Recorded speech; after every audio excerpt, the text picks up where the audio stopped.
샬롬 할렐루야. 요한계시록 5장 5절에서 8절입니다. 장로 중에 한 사람이 내게 말하되 울지 말라. 유다 지파의 사자 다윗의 뿌리가 이겼으니 그 두루마리와 그 7인을 떼시리라 하더라.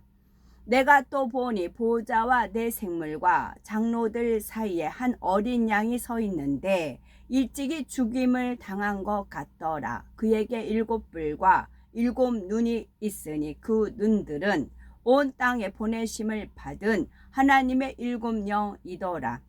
그 어린 양이 나와서 보호자에 앉으신 이의 오른손에서 두루마리를 쥐하시니라. 그 두루마리를 쥐하심에 내 생물과 24 장로들이 그 어린 양 앞에 엎드려 각각 검은 고와 향이 가득한 금 대접을 가졌으니 이 향은 성도들의 기도드리라. 아멘. 요한계시록 강의 35번째 7인과 7뿔 어린 양입니다. 사도 요한은 보호자에 앉으신 하나님의 오른손에 안팎으로 써져 있고 7인으로 봉인된 책이 있는 것을 보았습니다.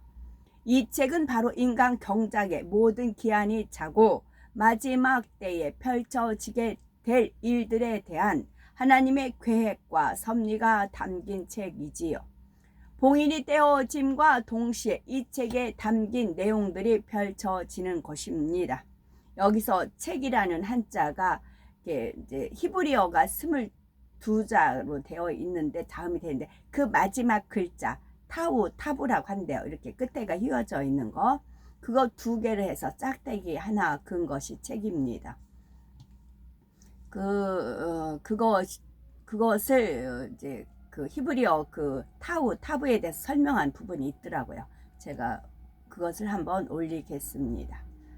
그래서 또 책이라는 그 수수께끼가 저는 풀렸지요. 이 책의 봉인은 아무 때나 함부로 떼어서는 안 되며 아무나 뗄 수 있는 것도 아니지요. 하나님께서 정하신 정확한 때가 이르러 그 봉인을 떼기에 합당한 자격을 갖춘 분이 하나님의 뜻에 따라 떼어야 합니다. 사도 요한이 보니 이 봉인을 뗄 자격을 갖춘 존재가 하늘 위에도 땅 위에도 땅 아래에도 없었지요. 22. 봉인을 떼어야만이 비로소 인간 경작 6천년의 모든 역사가 마무리되면서 하나님의 계획과 섭리가 완성되는 것입니다. 구원받은 하나님의 자녀들에게는 그토록 기다리던 7년 혼인잔치와 천년 왕국 그리고 영생을 누릴 천국이 주어지는 것이지요. 이 모든 것이 봉인을 떼어야만 이루어지게 됩니다. 지금 이 봉인을 떼어야 할 때가 다 되었음에도 불구하고 막상 봉인을 뗄 자격을 갖춘 이를 찾으니 찾을 수가 없었습니다. 이에 사도 요한은 낙심되고 안타까운 마음에 그만 울고 말았던 것이지요. 그런데 이때 24 장로 중에 하나가 사도 요한에게 기쁜 소식을 말해줍니다. 요한계시록 5절에 장로 중에 하나가 내게 말하되 울지 말라. 유다 지파의 사자 다윗의 뿌리가 이겼으니 이 책과 그 7인을 떼시리라 하더라 했습니다. 여기서 유다 지파의 사자 다윗의 뿌리란 바로 유다 지파에서 다윗의 후손으로 태어나신 우리 예수님을 가리키지요. 사도행전 13장 22, 23에 패하시고 다윗을 왕으로 세우시고 증거하여 가라사대 내가 이새의 아들 다윗을 만나니 내 마음에 합한 사람이라 내 뜻을 다 이루게 하리라 하시더니 하나님이 약속하신 대로 이 사람의 씨에서 이스라엘을 위하여 구주를 세우셨으니 곧 예수라 말씀하고 있지요. 구세주로서의 합당한 자격을 갖추신 분 오직 예수님 한 분이십니다. 우리의 구세주가 되시기 위해 십자가에 달려 죽으셨다가 창성한 지 사흘 만에 사망 권세를 깨뜨리고 다시 살아나심으로 부활의 첫 열매가 되시었지요. 이러한 주님과 믿음으로 연합하여 하나가 된 사람도 부활의 열매로 나와 구원에 이르는 것입니다. 바로 주님께서 인봉을 떼심으로 말미암아 구원의 열매를 거두는 하나님의 섭리가 온전히 성취될 수 있는 것이지요. 그러므로 인간 경작의 마지막 순간까지 모든 주도권은 결국 하나님께 있다는 사실입니다.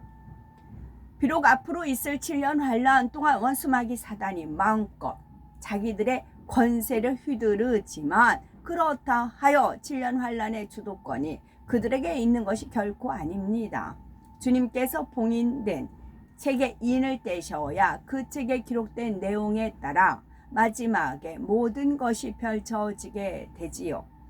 7년 환란 동안 이 땅에 펼쳐질 7년 환란 동안 이 땅에 펼쳐질 환란과 재앙들도 결국은 하나님의 섭리하신 계획에 따라 한치의 오차도 없이 정확하게 때에 맞추어 허락되어지는 일들입니다. 이 모든 일의 주체가 주님이시며 따라서 주님에게만이 봉인을 뗄 수 있는 자격이 있다는 말입니다. 바로 24 장로 중에 하나로서 이러한 모든 섭리를 알고 있는 이가 지금 사도 요한에게 인을 떼기에 합당한 분이 누구인지에 대해서 말해주고 있는 것이지요. 그렇다면 이것을 말해주고 있는 24 장로 중에 하나는 누구일까요? 성경에 보면 예수 그리스도를 통해 구원의 섭리에 대해서 밝게 깨우치고 그것을 체계적이고 논리적으로 잘 정립해 놓으신 분이 있습니다. 바로 사도 바울이지요. 더욱이 사도 바울은 구약의 말씀을 곳곳에 인용하며 예수 그리스도를 통한 구원관을 확립시켰습니다. 또한 인간 경작에 대한 하나님의 섭리와 마지막 때에 대해서도 밝히 계시받았지요. 그러므로 인을 떼기에 합당한 자격을 갖추신 주님에 대해 사도 바울만큼 잘 알아서 설명해 줄 수 있는 사람이 24 장로 중에 또 누가 있겠습니까? 따라서 지금 사도 요한에게 말씀을 하고 있는 24 장로 중에 하나는 바로 사도 바울인 것이지요. 요한계시록 5장 6절에 내가 또 보니 보좌와 내 생물과 장로들 사이에 어린 양이 섰는데 일찍 죽임을 당한 것 같더라. 7뿔과 7눈이 있으니 이 눈은 온 땅에 보내심을 입은 하나님의 7영이더라. 24 장로 중에 하나인 사도 바울로부터 인을 떼기에 합당한 자격을 갖추신 예수 그리스도에 대해서 들은 사도 요한의 눈에 일찍 죽임을 당한 것 같은 어린 양이 보입니다. 여기서 어린 양이란 바로 예수님을 의미하지요. 양은 짐승들 중에서 가장 순하며 순종도 잘하고 사람에게도 전혀 해를 끼치지 않는 것으로 잘 알려져 있습니다. 서로 물거나 다투고 싸우는 악한 모습이 없고 사람을 위해서 털, 가죽, 고기 등 모든 것을 줌으로써 오직 유익만을 주지요. 예수님도 이런 양과 같이 우리를 위해서 모든 것을 희생하시고 오직 우리에게 유익만을 주셨습니다. 더욱이 예수님을 그냥 양이 아니라 어린 양이라고 표현하고 있는데 이는 예수님께서 어린 양과 같이 흠도 점도 티도 없이 깨끗하시기 때문입니다. 이스라엘 백성들이 출애굽할 때를 보면 애굽의 장자의 재앙이 임하기 전에 하나님께서는 이스라엘 백성들로 하여금 재앙을 면하도록 하시기 위해 구원받을 수 있는 방법을 알려주셨지요. 흠 없고 1년 된 수량을 잡아서 그 피를 문설주에 바르라 하셨습니다. 피주머니 터뜨렸죠. 그 피주머니 가짜 피가 이렇게 몽골져 있는 거, 그것이 제가 한번 다시 봤어요. 어디 채널에서 올린 거. 그랬더니 확실히 피주머니더라고요. 자, 흠이 없어야 돼요. 1년. 우리가 일단 1년을 잡자고 했어요. 1년. 흠 없이, 흠도 점도 없이, 티도 없이, 흠 없이 1년 된 수량을 잡아서 그 피를 문설주에 바르라고요. 문설주. 자, 문. 나는 양의 문이다. 설을 혀설로 생각하시면 돼요. 혀설. 혀설로 생각을 하시고요. 주는 주인주. 내 입의 문을 주인이 지키고 있다. 주인이 관할한다. 우리가 흠이 없으려면 말에 실수가 없는 자가 온전한 자다. 그런 말이 있고, 또 말에 실수가 없어야 여러 가지 그런 표현들이 있잖아요.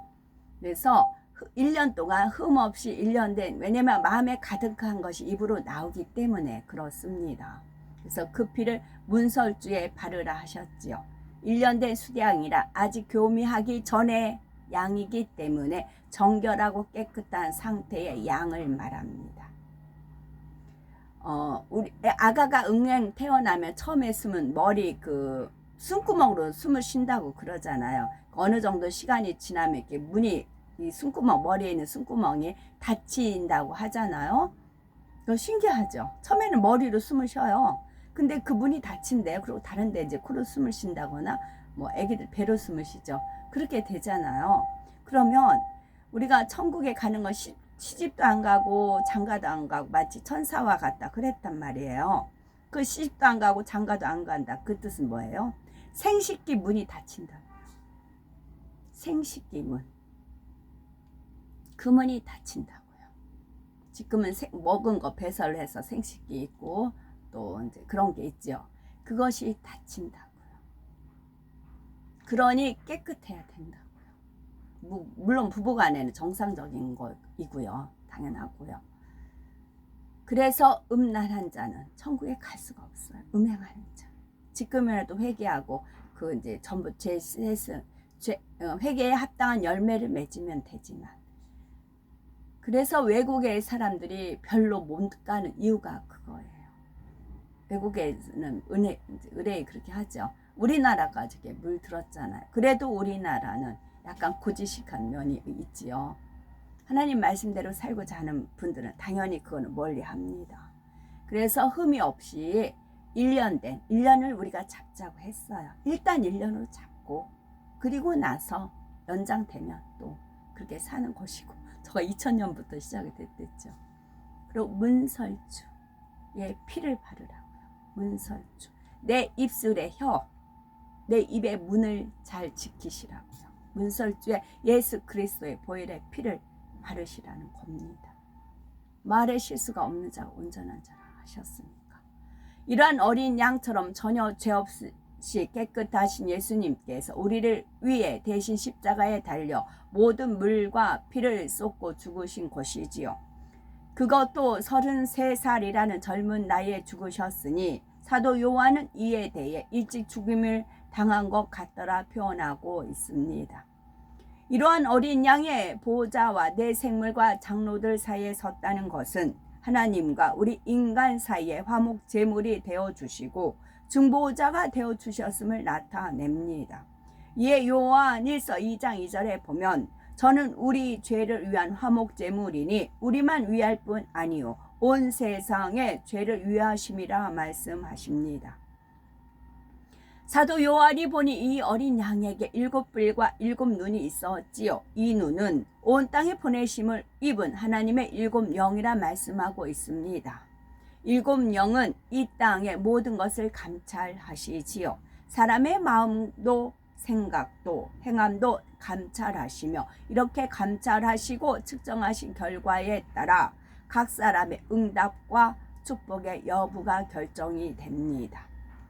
7영은 7눈에 비유하여서 표현한 것은 7영에게는 이처럼 감찰하고 측정하는 역할이 있기 때문입니다.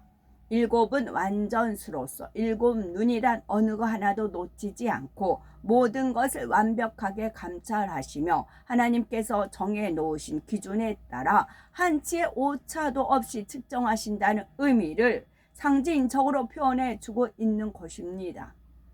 요한계시록 4장 5절에서는 7영을 7등불이라 하셨는데 이 역시 7영은 아무리 어둡고 은밀한 곳에 있는 일이라도 밝히 비춰서 감찰한다는 의미로 등불에 비유하여 말씀하신 것입니다. 이처럼 하나님께서는 7영에 대해서 우리 사람 편에서 이해할 수 있도록 등불이나 눈에 비유하여 말씀하셨지요. 그렇다면 7뿔은 무엇을 의미하는 것일까요? 뿔에는 여러 가지 의미가 있습니다. 시편 18편 2절에 보니 여호와는 나의 반석이시요 나의 요새시요 나를 건지시는 자시요 나의 하나님이시요 나의 피할 바위시요 나의 방패시요 나의 구원의 뿔이시요 나의 산성이시로다 말씀하고 있습니다. 여기서 뿔은 힘과 권세, 능력, 도심 등을 의미합니다. 누가복음 1장 69절에는 우리를 위하여 구원의 뿔을 그종 다윗의 집에 일으키셨으니 했는데, 이때도 뿔은 힘과 권세와 능력을 의미하지만 특별히 통치자나 왕을 의미합니다. 다음으로 시편 75편 5절에 너의 뿔을 높이 들지 말며 교만한 목으로 말하지 말지어다 했습니다. 여기서 말씀하시는 뿔은 자아, 자존심, 자기의, 자기 틀 등을 의미하지요. 여러 의미들 중에서 일곱 뿔의 뿔은 왕이나 통치자를 의미합니다. 여러 의미들 중에서 본문에 나오는 일곱 뿔은 왕이나 통치자를 의미합니다. 어린 양이신 주님에게 일곱 뿔이 있다는 것은 주님께서 완전한 왕이요 통치자로서 인간 경작의 모든 역사를 감찰하시며 주관해 가신다는 의미가 있는 것입니다. 예수님이 부활 승천하실 때 한 500여 명이 있었다고 했어요. 근데 마가 다락방에 120여 명이 있다고 했어요. 그러면 프로테이지를 계산을 해보라 이제 하시더라고요. 그래서 500 나누기 120 하니까 4.1 그 정도 나오더라고요. 그러면 4명 중에 4명 중에 1명인가요? 그렇게 되죠. 그러면 우리나라 사람들이 뭐 4명 중에 1명 꼴로 예수님을 믿는다고 해요.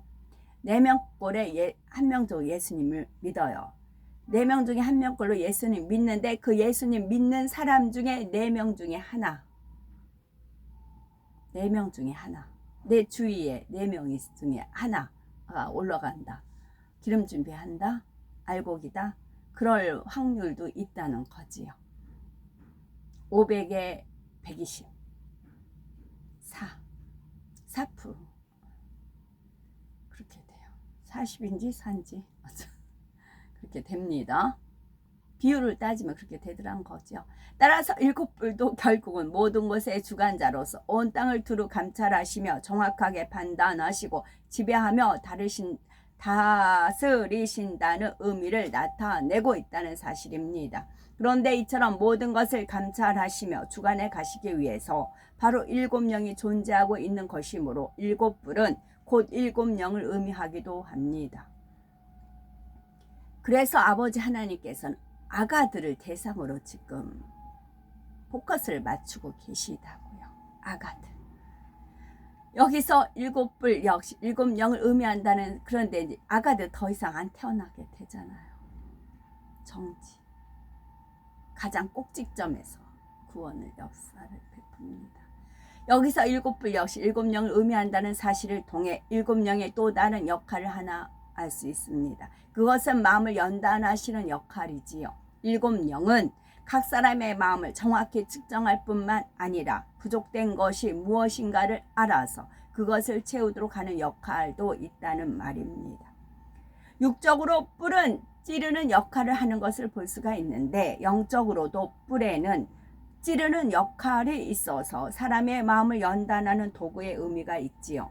예를 들어 어떤 사람의 마음에 자존심, 자아, 자기의, 자기 틀이라고 하는 뿔이 잔뜩 나 있다고 할 때 그 뿔로 다른 사람들의 마음을 얼마나 많이 찌르겠습니까? 그렇게 찌르는 것이 결국은 상대의 마음을 연단하는 도구가 되지요. 뿔에 찔림을 받은 사람은 마음의 연단을 받겠지만 결과적으로는 그 연단을 통해 더 온전한 모습으로 변화되어 나오게 됩니다. 내 자신이 상대를 찔러서 마음을 연단하는 뿔이 되어서는 안 되겠지만, 누군가 뿔로 찔러서 우리의 마음을 연단해 온다면, 누군가 뿔로 우리의 마음을 찔러서 마음의 연단이 온다면 감사함으로 받아서 통과하시면 되는 것입니다. 뿔에는 마음을 연단하는 역할이 있는 것처럼 일곱 뿔 역시 각 사람의 마음을 감찰하고 동시에 각 사람의 마음을 건드려 연단받게 함으로써 마침내 합격의 기준을 통과할 수 있도록 인도해 나가는 도구로서 역할이 있는 것입니다. 즉 일곱 영의 역할이 단순히 모든 것을 감찰하고 측정하는 것만이 아니라 응답을 위한 합격의 기준에 온전히 이룰 수 있도록 도와주고 인도해주는 역할도 있다는 말입니다. 일곱 영은 하나님의 마음이라 했는데 하나님의 마음은 곧 성령님의 마음이기도 하고 그러므로 일곱 영에게는 돕는 영으로서 사역하시는 성령님의 속성도 이처럼 함께 담겨 있다는 사실입니다. 요한계시록 5장 7절에 어린 양이 나와서 보좌에 앉으신 이의 오른손에서 책을 취하시니라. 유일하게 인을 떼기에 합당한 자격을 갖춘 주님께서 이제 아버지 하나님의 손으로부터 책을 취하십니다. 물론 아버지 하나님께서는 친히 인을 떼고 모든 것을 이루실 수도 있지만 이처럼 모든 권세를 주님께 주셔서 주님의 이름으로 성취해 가도록 하셨지요. 이처럼 주님께서 아버지 하나님의 손에 있던 책을 취하심으로 이제 모든 일의 권한이 주님에게로 옮겨졌고 주님께서 주체가 되시는 것입니다. 그렇다 하여 주님께서 앞으로 이루어질 일들을 임의대로 나가신다는 뜻이 아니지요. 주님께서는 당연히 모든 것을 아버지 하나님의 섭리 안에서 아버지 하나님의 뜻에 따라 이루십니다. 그러나 실질적으로 인을 떼며 주관해 가시는 것은 주님으로 인해서 이루어진다는 의미이지요. 계시록 5장 8절에 책을 취하심에 내 생물과 24 장로들이 어린 양 앞에 엎드려 각각 검은고와 향이 가득한 금 대접을 가졌으니 이 향은 성도의 기도드리라. 내 생물과 24 장로들이 어린 양 즉 주님 앞에 엎드렸다는 것은 주님의 권세와 위엄이 얼마나 크다는 것을 나타내 주고 있는 것입니다. 만왕의 왕 만주의 주가 되시며 이제부터 실질적으로 모든 것을 이루어갈 권한을 가지신 주님 앞에 내 생물과 24 장로들이라 할지라도 이처럼 엎드려 경배와 찬양을 드리는 것이지요. 여기에 검은고와 금 대접이 나옵니다. 이때 검은고와 금 대접은 각각 성도들의 찬양과 기도의 향을 증량하는 도구와 같은 역할을 하는 것들이지요. 검은고는 우리의 마음에서 얼마나 기쁨과 감사를 담아 중심으로 하나님 앞에 찬양했는지를 증량합니다. 금 대접은 성도들의 기도를 증량하고요. 금 대접에는 향이 가득한데 이 향은 성도들의 기도라 했습니다. 우리가 하나님 앞에 드리는 모든 찬양과 기도는 향이 되어 하나님 앞에 올라가게 됩니다. 하늘에는 우리 개개인을 살피도록 하나님께서 붙여주신 천사가 있어서 이 천사가 우리의 찬양과 기도를 향으로 받아서 하나님 앞으로 가져가게 되지요. 물론 이 천사가 직접 하나님 앞으로 향을 가져가는 것은 아니며 중간에 천사장이 모아서 가져가게 됩니다. 천사가 직접 하나님 앞으로 향을 가져가는 것이 아니며 중간에 천사장이 모아서 가져가게 됩니다. 이 향이 하나님께서 정해 놓으신 분량에 차면 그에 합당한 응답과 축복이 주어지지요. 그런데 사람들이 올리는 찬양과 기도의 양이 모두가 각각 다르다는 사실입니다. 이제 저 바깥에서 예배 드릴 때 어마어마하게 큰 천사가 날개를 쫙 폈어요.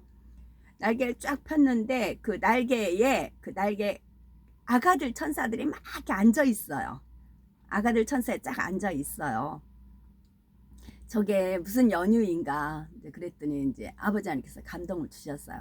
자, 여기서 우리가 기도할 때 향을 받는, 우리가 막 기도하고 찬양하고 막 충만하게 하나님 은혜 가운데 충만하게 합니다. 그러면 커다란 천사가 있으면 우린 눈에 보이지는 않지만 그러죠. 그러니까 아가 천사들이 날라옵니다. 그래가지고 아가 천사들이 그 향을 받습니다. 다 아가 천사들이 쫙 내려와요. 그래서 아가 천사들이 향을 받습니다. 향을 쫙 받아가지고 그럼 커다란 천사의 날개에 딱 앉아요. 그래서 쑥 올라갑니다. 제가 그걸 구름의 형상으로 봤어요. 예배 도중이라 찍을 수는 없었거든요. 그걸 보면서 너무 질서 있고 아름답다. 질서예요. 질서. 질서가 너무 정확하죠. 아가들 천사들이 거기서 보좌부터 내려오려고 해봐요. 그러니까 이제 어느 정도는 큰 이제 천사가 태워서 내려와서 아가들을 이제 풀어놓고 아가들이 향을 받아서 그 다음에 천사 날개 태고 또 쭉 올라가는 거지요. 그래서 천국은 질서의 나라이기 때문에 그렇게 아름답습니다. 서로가 존중해주고 절대로 질서 안 깹니다. 하나님이 정하신 질서 그대로 순종해서 받듭니다. 우리가 이제 외국들 많이 다니시고 그러다 보면 저는 참 신기했던 게 뭐냐면 풀, 나무, 뭐 그런 것들이 다 똑같이 있어요. 우리나라 있는 것도 외국 가면 있고 그랬어요. 이스라엘은 좀 틀려요. 독특한 것들이 있더라고요. 너무 독특했어요. 그랬을 때 에덴 동산에 있는 거 그런 거다 알려주신 감동이 있었습니다. 그랬더니 아버지 하나님께서 창세기 1장 이제 채소 나게 하고 먼저 풀 나게 하셨잖아요. 풀 쫙 나게 하고 그다음에 채소 나게 하시고 나무 나게 하시고 그랬잖아요. 그게 온 지구에 골고루 앞을 가든 어딜 가든 그게 풀이 있고 그다음에 채소가 있고 나무가 있고 나무도 키가 이제 일정하게 있고 높은 거 있고 낮은 거 있고 질서 정연하게 하나님이 명하신 대로 되어 있는 거지요. 그 다음에 이제 그 창조라는 말이 바라하고 아싸가 있다고 그러더라고요. 바라 아싸. 이제 제가 그걸 들으면서 그러면 나 이렇게 했어. 야 이거 좀 봐봐. 봐라 이제 그러잖아요. 아싸 이거 했어. 아싸 나 이거 했어. 그런 우리나라 어휘에서 그런 표현이 있잖아요. 그래서 그걸 들으면서 또 감사했습니다. 아주 굵은 향으로 올라가는 사람도 있고 가느다란 실 같은 향으로 올라가는 사람도 있습니다. 아주 진한 향으로 올라가는 사람도 있고 약한 향으로 올라가는 사람도 있지요. 따라서 똑같이 기도를 하고 찬양을 해도 하나님께서 더 기쁘게 흠양하시는 것이 있고 그렇지 못한 것이 있다는 사실입니다.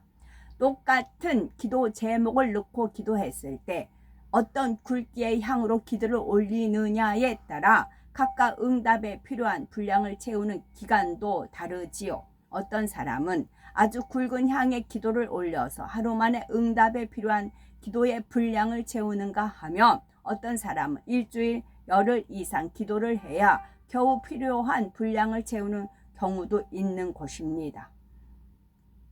어떤 경우는 기도를 해도 아예 향이 올라가지 못하는 경우도 있습니다. 먼저 하나님 앞에 큰 죄의 담을 가지고 기도하면 하나님께서 아예 듣지를 않으십니다.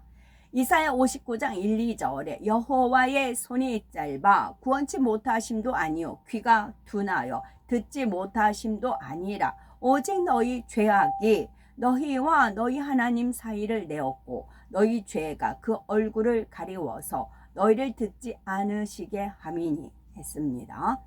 또한 졸음과 잠령 가운데 중언부언하는 기도도 아예 하나님 앞에 상달될 수가 없습니다. 공중 권세 잡은 악한 영들이 기도의 향이 올라가지 못하도록 해방하며 흩어버리기 때문이지요. 하나님께서 받으실 만한 향이 되는 기도만이 금 대접에 담겨서 하나님의 보좌 앞으로 상달된다는 사실입니다. 이때 하나님께서는 왜 성도들의 기도의 향을 금으로 된 대접에 받도록 하신 것일까요? 금은 변함이 없는 믿음을 의미합니다. 하나님께서는 바로 믿음으로 드리는 기도의 향을 받으시기에 금 대접에 받도록 하시는 것이지요. 그리고 사도 요한이 볼 때 금 대접에 향이 가득하다는 것은 이제 인간 경작의 기한이 거의 찼음을 의미합니다. 그동안 각 사람이 하나님 앞에 올려드렸던 모든 기도와 찬양의 향을 종합적으로 측량하실 때가 이제 다 되었음을 의미하지요. 9절에서 10절에 보니 내 생물과 24장로가 주님 앞에 드리는 새 노래의 내용이 나옵니다. 우리의 기도 한마디, 찬양 한마디도 다 향이 되어 하나님의 보좌 앞으로 올라간다는 사실을 알았지요. 물론 아무리 기도하고 찬양한다고 해도 그것이 전혀 향으로 올라가지 못하는 경우도 있습니다.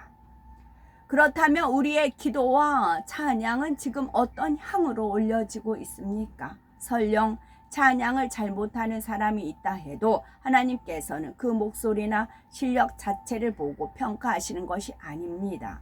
찬양하는 우리 마음의 중심의 향을 받으시는 것이지요. 그러니 얼마나 중심을 모아서 가사 한 소절 한 소절의 의미를 음미하며 정성을 다해 하나님 앞에 올려야 하겠습니까? 또한 우리가 찬양을 올리는데 하나님께서 내가 네 찬양의 향을 하나도 받지 못했다고 하신다면 얼마나 안타까운 일이겠습니까? 졸음을 못 이겨 힘들어하면서 입만 딸싹딸싹하며 찬양을 드린다면 그것은 향이 되어 올라가지 못하는 것입니다. 기도도 마찬가지이지요. 기도를 얼마나 유창하게 잘 하느냐가 중요한 것이 아니라 어떤 마음과 어떤 중심으로 정성을 다해 올려드리느냐가 중요합니다. 매일매일 하나님께서 기도를 한다 해도 정작 하나님께서 받으시는 기도가 아니라면 그런 기도는 응답될 수가 없습니다. 그러니 나는 아무리 기도해도 응답이 없네 하면서 결코 포기해 버리는 것이지요. 기도해도 응답이 없는 것이 아니라 우리 편에서 하나님께서 받으실 만한 그러한 기도를 올려드리지 못한 것을 돌아보고 내 자신을 점검해 보셔야 되겠습니다. 이러한 사실들을 잘 명심해서 우리가 매 순간 드리는 찬양과 기도가 정녕 하나님의 보좌 앞에 상달될 뿐만 아니라 하나님의 보좌를 움직이는 그러한 굵고 진한 향이 될 수 있어야 되겠지요. 우리의 찬양과 기도가 하나님의 마음을 감동시킬 만한 아름답고 충만한 향으로 올려진다면 하나님께서 누가 내 앞에 이런 기도와 찬양을 올리는가 하시며 보좌에서 일어나 당연히 우리를 바라보지 않으시겠습니까? 또한 우리의 기도의 향이 쌓여서 하나님의 나라를 이루는 데에 힘이 된 만큼 그 모든 것은 하나라도 땅에 떨어지지 않고 마지막 심판날에 우리에게 상급으로 주어집니다. 반면에 아무리 하나님의 나라를 위해 기도했다 해도 하나님께서 기도를 받지 않으셨다면 우리의 기도가 아무런 상급이 될 수가 없습니다.